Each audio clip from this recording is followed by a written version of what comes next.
Welcome to Women of a Certain Stage, the podcast redefining how we think about menopause. I'm your host, Lauren Chiren, a passionate advocate for breaking the stigma and empowering individuals to navigate this transformational stage of life with confidence and clarity. Here, we're diving into a new era of menopause support, featuring expert advice, real-life stories, and actionable insights. Whether you're curious about building your personal menopause plan or you're looking to make an impact, you're in the right place. Let's embrace the change together.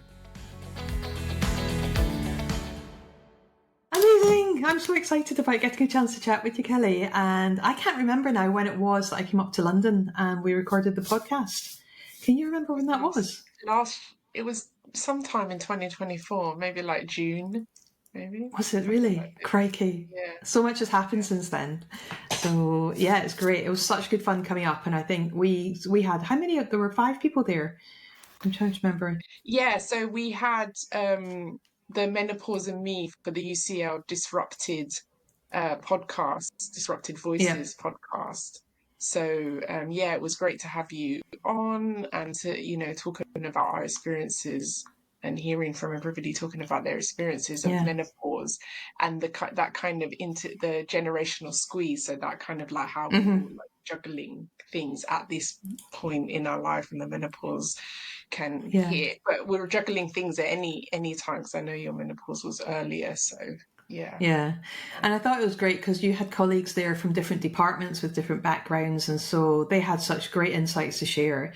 So is that was that podcast just for UCL staff? Yeah, so the UCL have a number of different grand challenges. That's what they call them, and it's kind of seed funding money to look a particular area that you can then build on. So we got some grant money, and we had a kind of roundtable discussion with lots of people, and then part of that was also taking some of the ideas from that kind of roundtable and then doing a podcast to explore it more with 2 people from who were involved in that, and then yourself. So, yeah. So what happens after that? Is that just kind of a little mini challenge in itself, or did anything happen as a result of doing that? Yeah, so we're still working on that topic. So the podcast was released, and then we write up the themes from what came out of that. So it was really about sort of exploring sort of different strategies. And one of the key themes that came out of that was about thinking about menopause as a psychosocial and also possibly a bio-psychosocial kind of issue. So we need to think about those three strands. And so then from there it can often be a springboard to get other funding or do other work, but sometimes other work gets in the way, so it gets on a pause, and then we'll come back to it. But Mina's been doing so Mina, my Dr. Mina Catwell, who I was taking eye on that, she's been doing some other things offshoots from that, because I think there was a book that she was involved in, and she's also another book on menopause and women's experiences. So so often we do these things and other things like shoot off from there. I know. I've actually lost count of how many books I've got a quote in or contributed to, because there's so many people now writing about the subject, which is great, because the more books there are out there and the more papers there are out there, the more choice there is for us to be able to go and find something that's in our style. You can have a really super heavy duty book that's all rammed full of facts and details and research papers, and then all the way through to the anecdotal stuff as well. So I think it's great that there's much more choice out there. So I love that. Yeah, I think Mina and I are very strong about sort of people's voices and lived experiences and like the storytelling side. So where she wants to bring that into a book, I often think about the projects that I'm doing like this that help me as a practitioner, because that's where it comes alive to me, when you have an idea and then you're kind of seeing that, like whether that's sort of working with people as a psychotherapist or as a coach or just friends or this kind of thing. So So how do you split your work in the university and your private practice? How does that work? Tell people that are listening a little bit more about who you are and what that looks like. Oh yeah. Dr. Kelly Dixon, Associate Professor in Global Health and Wellbeing, and then an integrative psychotherapist in private practice. So I do 2 days. I do Monday, Tuesday at UCL, UCL. Then Wednesday is what I call like my clinical day. Though I'm not actually in a clinic. I mainly work online. And then I go back to UCL Thursday, Friday. So that's how my week Amazing. goes. And tell me about your work at UCL. Tell me about what does that mean? Because it sounds like a very Oh. grand title. Yeah, well, I've been at UCL for 20 years. I often say that I've grown up there, over 20 years now. And I started, my main work is doing systematic reviews or like evidence synthesis. So bringing together studies in a particular area to answer a question that can then inform policy and practice decision making. I started doing that in education. I've done it in health. And most recently, I'm part of the policy research unit for reproductive health. So yeah, which was unexpected because it's not a topic that I've done much work in, but that's the way things go. So we're currently doing a systematic review on women's experiences around decision making and contraception. So Ooh, yeah, that's so a that's like one really big strand topic. of one strand of the work. And then I'm also do teaching. So I taught systematic review methods. But I've moved to a new module on intersectionality and critical qualitative methods. So yeah, so very, very varied. And there's different time points, that I could say, when I was working more in the global south doing systematic reviews, and then more in the global north. So it's changed over the years, which is what I like about it. Stays very varied. I find what you do absolutely fascinating. And I remember when I first met you, just listening to you and hearing about the work you were doing. So remember after the podcast, we had a bit of a chat afterwards as I was leaving the campus. Would you call it campus where we were? Campus, yeah, on campus. Yeah. God, so long since I've been at university. So yeah, it was really just fascinating meeting everyone that was there that day, and especially having the conversation with you, because one of the things I really picked up on was when you were talking about living by our cycle or being cycle aware, that was something that it dawned on me that was something we touched on very lightly in the Menopause Coach Diploma, but actually it was something that if we went into it in more detail and shone more of a light on it, it would actually make an awful lot more sense to people about that transition through perimenopause to menopause. So yeah, what got you interested in starting to look at that side of things? That very much came from my own lived experience. So I remember when I was about 20, when I was doing my master's, I was about 24, and I felt like I couldn't leave the house. And I didn't understand why. I was living in London, and I was meant to be going to Surrey for the day. And I felt like really like a really small person, and the world was really big, and I couldn't go. It felt overwhelming to me. And I called a friend for some support, and she said, is your period due soon? And I was like, yeah. What's that got to do with anything? And then she was like, well, I've noticed that you struggle. You seem like there's once a month kind of thing that you call me and you're like struggling with something. And I hadn't made that connection at all. I just thought, I just didn't understand what was going on. I wasn't very connected to my cycle or my body. And from there, I started tracking it, and I started to see, okay, there's this pattern like a few days before my period where I struggle to I just feel really small. That's how I described it. I just felt like very small, and like everything is overwhelming and everything is really big. And so it was really from though, and it wasn't every month. And I started to notice, but I started to notice a link with if I was particularly stressed and my cycle, or if there were like life changes were happening. So after I finished the course and I was looking for a job, so I started to make those connections. And so it was really from, and then I had understood at that point that premenstrual syndrome was when you got your period and you might have cramps with it. I didn't really understand the mood side of it. So it was from having difficult PMS And then I used to work with my cycle like that. So it helped me kind of build a bit more compassion, like, okay, it's a couple of days before my period. I'm going to be more tired. I'm going to be more hungry, this kind of thing. And then as that carried on, I started to realize, I started to notice changes then when my period arrived, and then I'd have more energy. And then it was like, this is the full month. It's not just Yeah. it's not just that week, though that week is particularly, the spots would come and, all these kinds of things. So I started to change my expectations about what I could do in those times, to build a more compassion focused response. Now you see a lot more about like hacking your cycle, Yeah. or how to make the most of it and everything. I didn't really come at it from that point of view. I just came with it more kind of like, okay, you're more irritable, or you're more, but it was more the kind of, it was more the energy levels going down, Yeah. the And tiredness. And yeah. how did you, when you say you tracked it, how did you track it? Was it on an app or was it in a journal, or how did you go about doing that? Well, yeah, 2000, so I just realized I got my dates wrong. So when I was 24, 25, then that was 2001, 2002. Yeah, so this was before like the iPhone. So in the Yeah. beginning, just the old school calendar, just the, Yeah. like the diary, basically. I just Yeah. write it down.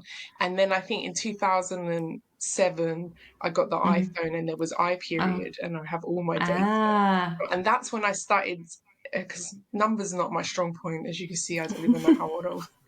2001, I love it. 2004. Yeah, so numbers was never, like, counting was never my strong point. So having that, I started to see that I had a very, I have a very varied cycle, anything from 23 days to 33 days. So that Oh. for me, the tracking needed to come from the body more than the numbers, sort of thing. So Yeah. when I started to notice things in my body, like if there was spots, or the Yeah. hunger, or the like, no amount of sleep would necessarily, I could sleep for 10 hours, but I would still kind of feel more tired, or have decision fatigue. Like, I don't know, I can't, what do you want to, I don't know, like that kind of, ask me in 3 days, when my periods come back to me in 3 days. But yeah, so then there were issues with, in America, and the change in law around abortion, and your kind of your privacy, your data. So I switched to one that doesn't sell data, because I don't know if iPeriod sell data. So I think it's called Stardust. So it also links with the moon, and it has a bit of a spiritual element to it. But yeah, I've been tracking since then. Yeah. How And there's something I don't fascinating. need to track, because I just know. You get to know your cycle. I mean, we have an Yeah, average of what, basically. 400 periods we have an average of in our lifetime, Really. something like that. So we've Yeah. got plenty of time to get used to our cycle, haven't we? Yeah. For sure. But that's a really good point about the data, that we are freely using all these apps on our phones. We're freely kind of uploading our name and our email and this, that, and the other. In fact, just before we come on, I got a link through from one of the AI companies saying, "Oh, you've been selected for a trial. Just click here and upgrade your account." And I haven't clicked it because I don't recognize it, wasn't expecting it, and thinking, what is this, and who am I giving my information to? So that's a whole other topic in itself. But I love the fact that it was a friend that noticed there was a pattern in your behavior. And I think often it's people around us that notice these things before we notice them ourselves.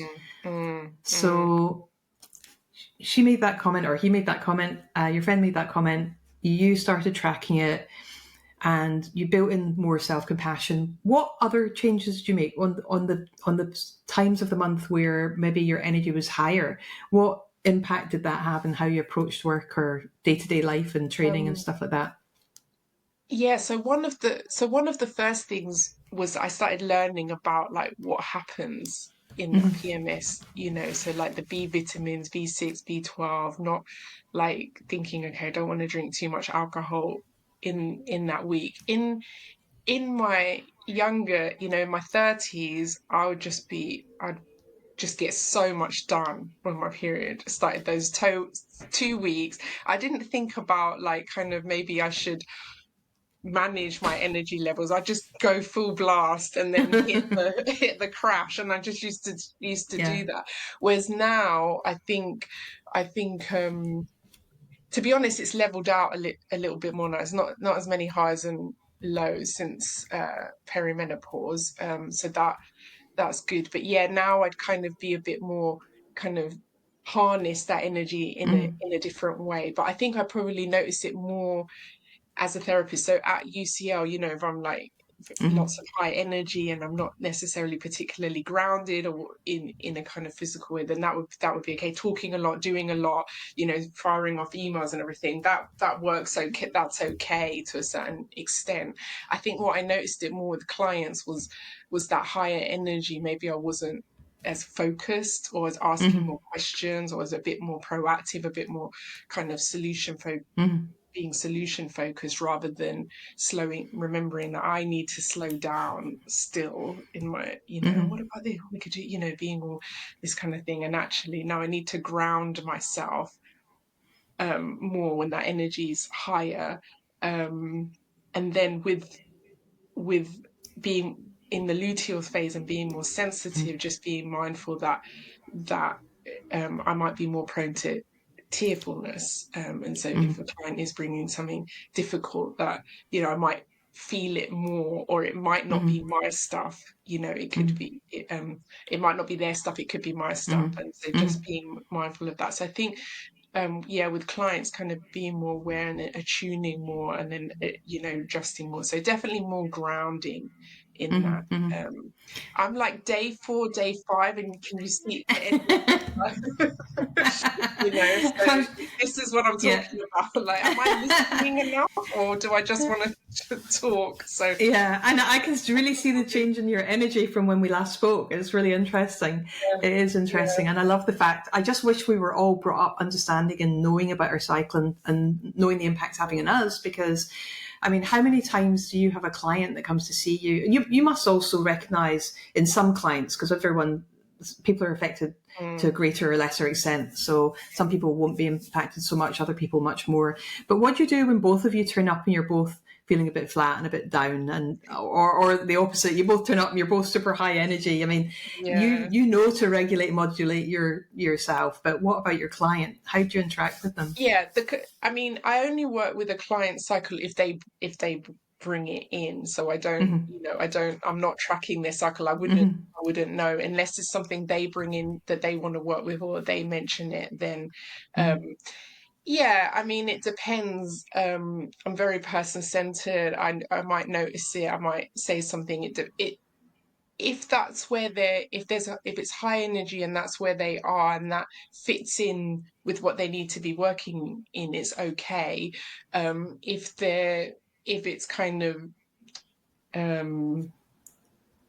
how to put it, like more avoidant, or more kind of like, okay, they you know, they want to talk because they don't want to connect with feeling, etc. Just, I know it's a bit vague to say, but it just really depends on what they're bringing, where they are in their therapy journey, etc., etc. But yeah, you can just sort of think, okay, I know myself, so let's just take a moment, or let's just pause there, or let's you know, sometimes it might not happen like that, and it could be a wild ride, you know. 50 minutes feels like 10 minutes. You just go with it, and that is what it is, because it will come back round again. I think because I work long term, I can have that as well. I offer open-ended therapy, so you know, there's always that, okay, if you don't get something in the session, it will come round. I think the one of I guess a challenge is if somebody is working with their cycle and it is luteal, and they are bringing something, and they say their feelings are, oh, it's just because it's just my PMS, or it's just because I know my period is due. It's like yes and no. Maybe you're feeling it more, it's coming more to the surface now, but not. It's not saying that those feelings don't exist. Maybe they're more heightened, you know. That's an opportunity to actually explore and go deeper, and that could be rage, you know, that kind of that sort of the clarity that comes with the luteal. Great. So let's work with that, right? You know, Mm-hmm. this irritation or this anger or this kind of, I've had enough of, Mm-hmm. you know, I would swear, but I won't swear, but that swear Yeah. wordy energy. Um, Yeah. it's like often the boundary comes in Uh-huh. that in that irritation. So yeah, so working with that. And in some respects, does it really matter if it's happening in Nope. luteal or not? This is the work, this Mm-hmm. is where your feet, this is where you're at, Yeah. this is where you're feeling. So Yeah. And so we've talked a little bit about the cycle and the kind of 4 different phases of the cycle. In terms of then coming up to and going through perimenopause, how does that then change? How does someone who's become perimenopausal use that tracking information when things can become quite erratic? it's almost like if you look at the psychological side of the perimenopause, there's a lot of crossover with that luteal phase, with that PMS Mm, phase, and that's what some people would say, like it's like an extended um, mm-hmm, uh, luteal phase, and I think it speaks to a lot of what's already out there around kind of how can we take care of ourselves during mm, perimenopause and menopause, yeah. and how can we expect the same things of ourselves that Mm-hmm, we, you know, when we weren't perimenopause. mm-hmm, mm-hmm, I always want to say younger, but it's not necessarily younger, so just being mindful of that. But you know, yeah. before we were perimenopause, you know, the brain fog, Mm-hmm, the irritation, the questions around the kind of life purpose, existential questions that come up for mm-hmm, a lot of women in that. So what am I doing? Where's my life mm-hmm, going? You know, this, you know, yeah. how do I take care of myself? What's my body doing? My body's changing. And I think that understanding that if you have had a Mm-hmm, cycle that shifts dramatically mm-hmm, mm-hmm, from that kind of mm-hmm, follicular ovulation to luteal, then mm-hmm, you may, it's familiar, it can be familiar, but if it isn't, mm-hmm, and it is a kind mm-hmm, of WTF is going yeah. on, you know, I think reading things around, or the information that we have around that luteal phase can be helpful, because Mm-hmm, there's a lot of crossover. So what I said earlier about kind of um not drinking, like not having mm-hmm, a lot, you know, not depleting my mm-hmm, B6 yeah. B6 and B12 vitamins from Yeah. alcohol, is you hear a lot of Yeah. causal women saying, I don't want to drink anymore. It's not, Yeah. you know, Yeah. Not our friend or I'm during drinking a menopause. lot more because of the dopamine, you know, this kind of thing. So Yeah. understanding, yeah, those kinds of things. Or I need to eat more regularly. I Mm-hmm. can't be, you know, denying my body proper nutrients. I think all that self-care Mm-hmm. that we can Mm-hmm. learn from different stages of our cycle before perimenopause can all be helpful Yeah. here, Yeah. I think. So what lights you up? What makes you smile in a week, in a month? Oh gosh. Well, so what the first thing that came into my mind is two Cockapoos, Betsy and Winnie. Oh, Is what makes oh, me so happy. So in 2018, I went on a website called Borrow My Doggy, and oh yeah. which I always describe as doggy Tinder, and met Betsy, and she just really yeah, the love of a dog, just she's just so Mm-hmm. happy, she's just happy going on a walk, you know, all those things Mm-hmm. about like simple pleasures, so affectionate, so much fun. And then a few years later, 5 6 years later, um Winnie, we got my own dog, and Oh. so I do call Betsy my firstborn, you and I love it. baby. Yeah, I'm a proper old dog lady now, and yeah, just I'll see Betsy tomorrow, and that makes me happy. Oh. I'm going to pick her up. She's just full of she's just so happy to see me. As soon Oh, as I I go love and get her, that. she's jumping all over me. So yeah. Oh, my sister's got two Cockapoos as well, so they're completely Mm. different. She had a Cockapoo and her husband had a Cockapoo, and now they're a two Cockapoo family. So it was just Oh, really random that they both had the same dog, but they look completely different and their personalities are completely different, but they're both gorgeous. So yeah, I definitely travel far too much to have a dog, unfortunately. So I'm a cat person. I've got a cat rescue. So it's all good. All And animals are just, all yeah, animals, but definitely yeah. these two cockapoos, yeah.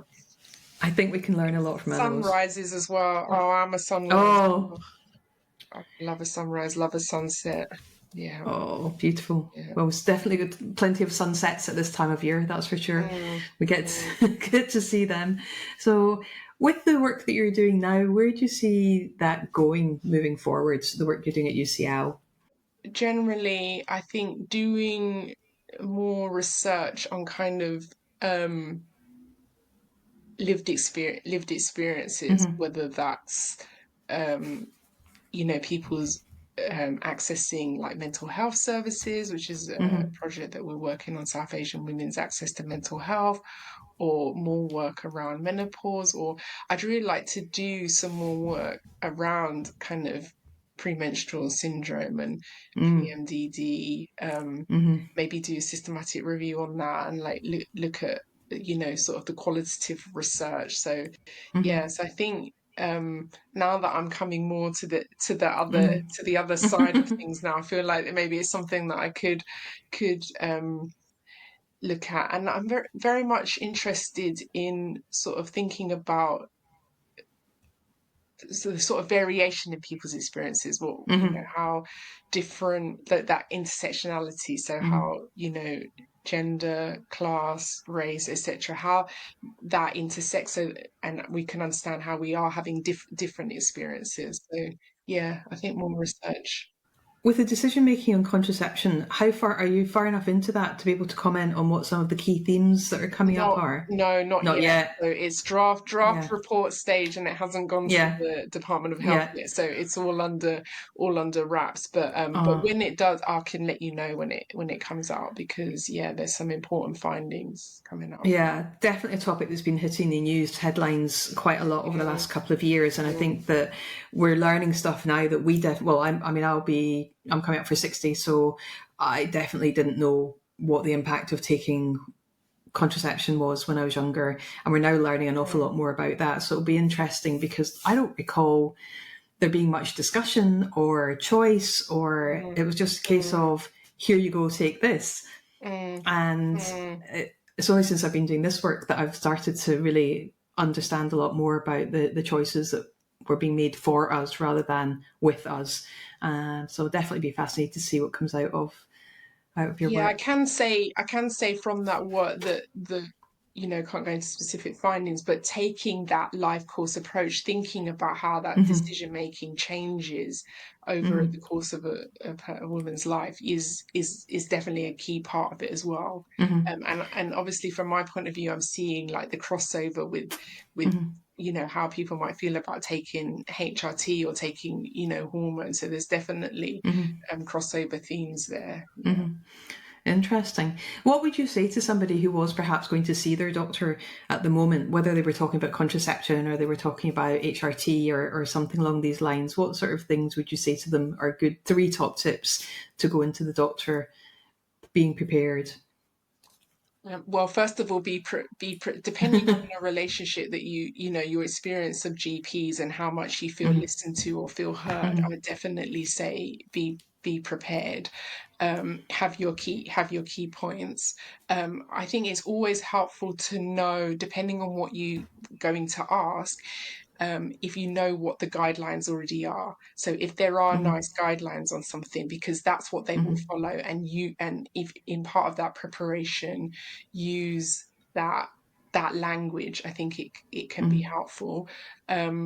I think um, to be to have confidence and know your Mm-hmm. body and what you're Mm-hmm. communicating, and stick to that. So if you don't Mm-hmm. necessarily go in thinking that you're going to have a battle or have a kind of defensive conversation, but Yeah. be prepared to just kind of like, I know myself, I know my body, I know what's Mm-hmm. happening.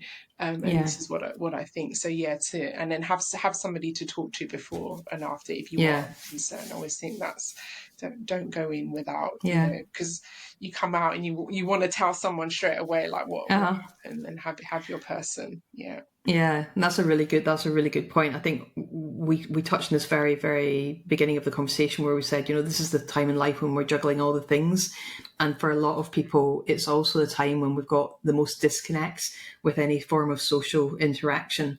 Often people will just be so focused on the day job, immediate family matters, and not really have very much time for anything else. And I see an awful lot of people who are the go-to people for everyone else, and they don't have a go-to person for them. So I think that's often very problematic. So that's a brilliant point about having someone to speak to before and after, to do that download and that kind of sanity check almost. I think it's also important to be, so when I recently had a conversation about HRT, to be open to possibility that there's something else. Okay, so maybe my thyroid is, an issue, or maybe I recently discovered, I didn't know that this was very common, that my vitamin D is low, because that's just like a given. So I think, like there's more yourself, and there is more chance that it's your cycle and it's your hormones than something else. But just have that 5%. It could be something, be open. It could be something else that might need to be tested as well. So so that is a suggestion made by the doctor, not automatically be, like I would be like, you're not listening to me. No, just you've got to rule things out, right? I think I think the point about, if we were speaking to someone for whom English wasn't the first language, we would find a way to meet them in the middle, to try and find a way to communicate with them in the way that was going to best land with them. And I think it's the same with our doctors. They have their language, their way that they've been trained and taught and that they work. And the more we can land on the same page as the way they communicate and the way their brain's structured and trained to work, the better. So that's why the NICE guidelines is such a great suggestion. So I always say, take your questions written down, your symptoms list, the NICE guidelines, be using language, refer to the NICE guidelines if you're in the UK, but if you're in another country listening to this, then go on to your Menopause Society and look for your local country's guidelines. These are really useful ways to make sure the doctor kind of sits up and pays attention, and then they will go through the right framework of questions for you, and hopefully, 1-2 appointments later, you'll come away with something that is an informed decision where you're both happy with the outcome. Yeah, and we have to be mindful of AI for medical questions, but it just made me think there of like NICE guidelines may not be the most accessible or thing that somebody wants to go and read, but you can ask like AI, you can ask Google, and it will give you a summary of these things. That's a really good point. I realize that that's a very hard answer, like the NICE guidelines, like that's the kind of thing that you just do want to, not to assume people wouldn't find them accessible, but not everybody wants to. They're not the easiest to read, that's for sure. So I definitely agree with that. Summary of the NICE guidelines given to you by Gemini AI. This podcast is not sponsored by them. I was going to say other AIs are available. It's really funny, isn't it? I actually now have a mini AI company as well, so that's very interesting. The AI has got such great. I actually did a talk today on ethical uses of AI in menopause and menopause in the workplace. And as I was doing the talk, I planned it and I'd scripted it all up. But as I was going through it, I was getting all these ideas about challenges and problems and all these ethical considerations that we need to make. So AI is an absolute minefield, but a really interesting, evolving conversation as it's being more widely used. And it's been around for decades. It's not anything new, but it's something that we're being much more aware of as more and more apps spring up. So, it is good for summarising documents, things like that. You have a specific question of it, but just going in completely. And just remember that AI can hallucinate. Even when you give it everything that it needs, it does occasionally have these moments where it goes completely off piste, which is quite entertaining. Do double check anything that you put through there. Kelly, is there anything else I haven't asked you that you wanted to talk about or mention today? I don't think so. No? That sounds good then. That sounds very good. That sounds like a great point to say thank you very, very much for making time to connect. I love the fact that you spoke to my menopause coach students. They absolutely adored your session and found it really, really fascinating. If someone wanted to get in touch with you and find out more about your work or your private practice, where would be the best place for them to go to do that? If they want to find out about like the academic side of what I'm doing, then I just say, yeah, Kelly Dixon at UCL. So my profile and my email is available. In terms of the psychotherapy side, it's kellydixon.net. Yeah, you'll find me Fantastic. if you just put me in Google, Dr. Kelly Dixon, I will pop up. Yeah. Amazing. Thank you so much for your time today. Thank you for joining me on Women of a Certain Stage. I hope today's episode inspired you to think differently about menopause and the incredible opportunities this stage of life brings. If you enjoyed this episode, please share it with 3 friends who need to hear this message. Don't forget to like, subscribe, and leave a review. It helps us reach even more people. You can connect with me on LinkedIn at Lauren Chiren or visit our website at womenofacertainstage.com to learn more about menopause coaching, inspiring events, and corporate training. Until next time, let's continue making a difference, one conversation at a time.